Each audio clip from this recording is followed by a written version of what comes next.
Hey everyone, welcome back to chapter 1 and lecture 2। I hope कि आपने chapter 1 की जो लेक्चर 1 थी उसको आप लोगों ने देख लिया होगा। तो आज लेक्चर 2 के अंदर हम लोग जो आवेश की प्रॉपर्टी है, आवेश के जो गुण हैं, उसके बारे में स्टडी करने वाले हैं। तो लेट्स डू इट।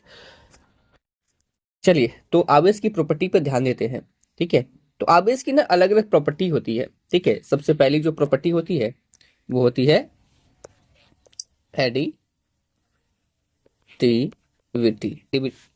एडिटिविटी होती है। दूसरा क्वांटिमाइजेशन होता है। ठीक है, तो 3-4 और कंजर्वेशन ऑफ चार्ज। तो ये 3 प्रॉपर्टी फिलहाल हम लोग पढ़ने वाले हैं। एडिटिविटी क्या होती है उसको समझ लेते हैं। देखिए, सबसे पहली इसकी प्रॉपर्टी है एडिटिविटी ऑफ चार्ज। तो किसी भी वस्तु पर कुल आवेश का मान उस समय उपस्थित सभी आवेशों के बीजगणितीय योग के बराबर होता है। आवेश के इसी गुण को हम लोग बोलते हैं आवेश की योज्यता। मान लेते कि बहुत सारे चार्ज थे, है ना। Q1 चार्ज था, Q2 चार्ज था, है ना। तो Q3 चार्ज है। तो हमें अगर Q का नेट चार्ज चाहिए तो कैसे निकालेंगे उसके लिए?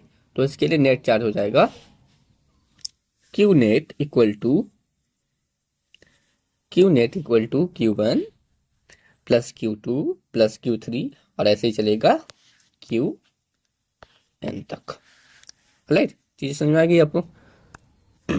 तो पहला जो प्रॉपर्टी था, आई होप आपको समझ में आ गया होगा कि किसी भी वस्तु पर जो कुल आवेश का मान होता है उसमें उपस्थित सभी आवेशों के बीज गणितीय योग के बराबर होता है। चलिए, सेकेंड जो प्रॉपर्टी है उस प्रॉपर्टी को हम लोग बोलेंगे आवेश का संरक्षण। ठीक है, कंजर्वेशन ऑफ चार्ज। तो कंजर्वेशन थ्योरी तो आप लोगों ने बार बार पढ़ा होगा। और क्या कहता है कंजर्वेशन थ्योरी?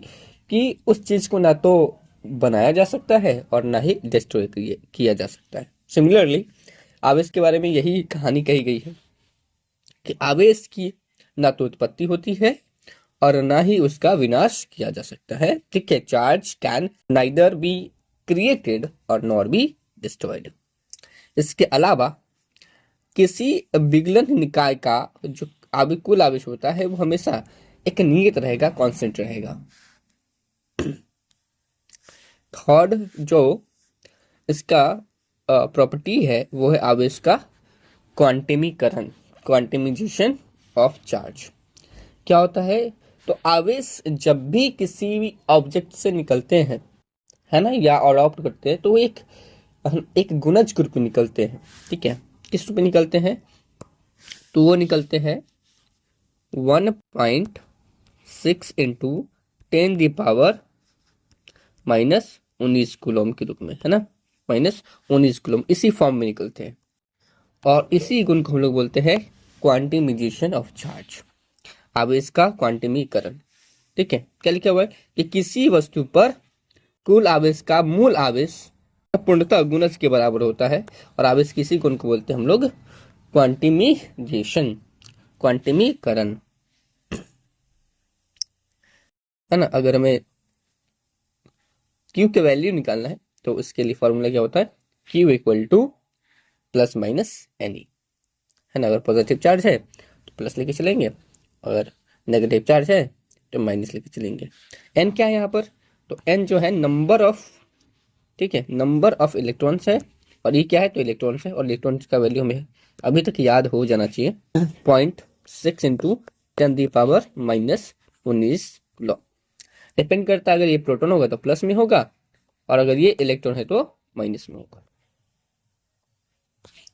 ओके, चलिए आगे बढ़ते हैं।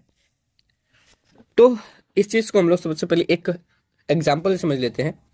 क्वेश्चन है कि एक उदासीन वस्तु से 10⁻⁶ इलेक्ट्रॉन्स निकाले जाते हैं, तो वस्तु पर आवेश की गणना करना है। ठीक है, तो हमारे पास चार्ज दे दिया गया है जो कितना है? 10⁻⁶। ठीक है, तो कैसे फाइंड आउट करेंगे? तो देखो, यहाँ फार्मूला लगाएंगे। क्या फॉर्मूला लगाएंगे? Q इक्वल टू है ना, प्लस आवेश था वहां पर इसलिए प्लस ले लिए एनी। तो एन का वैल्यू कितना दे दिया है 10⁶, और ई का वैल्यू हमें पता है, तो यहाँ पे हमें निकल के आ जाएगा 6 × 10⁻−13 कूलम, है ना।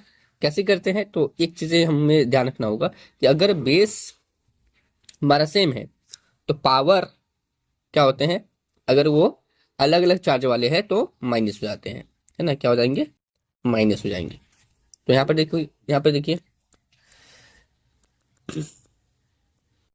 यहाँ पे देखिए ये प्लस वाला है और यहाँ माइनस वाला है, तो बेस तो सेम रहेगा, बेस क्या है 10 है तो 10, और यहाँ पे हम क्या करें 19 से 6 को माइनस कर देंगे, तो ये आएगा -13, कितना हो जाएगा ये,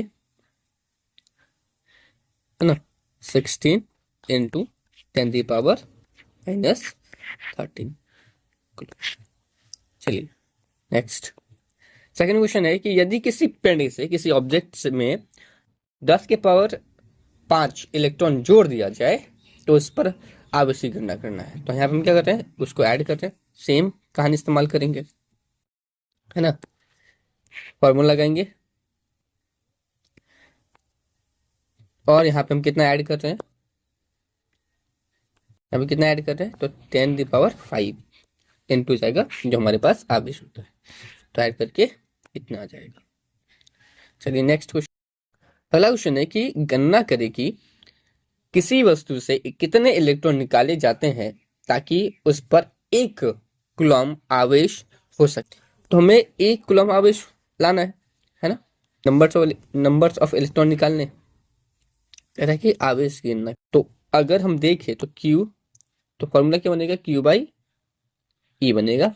एक आवेश की बात करें तो 1 और बटा हो जाएगा 1.6 × 10⁻⁹, राइट। तो इसको काट लेंगे तो हमारे पास आ जाएगा 6 × 10⁻18।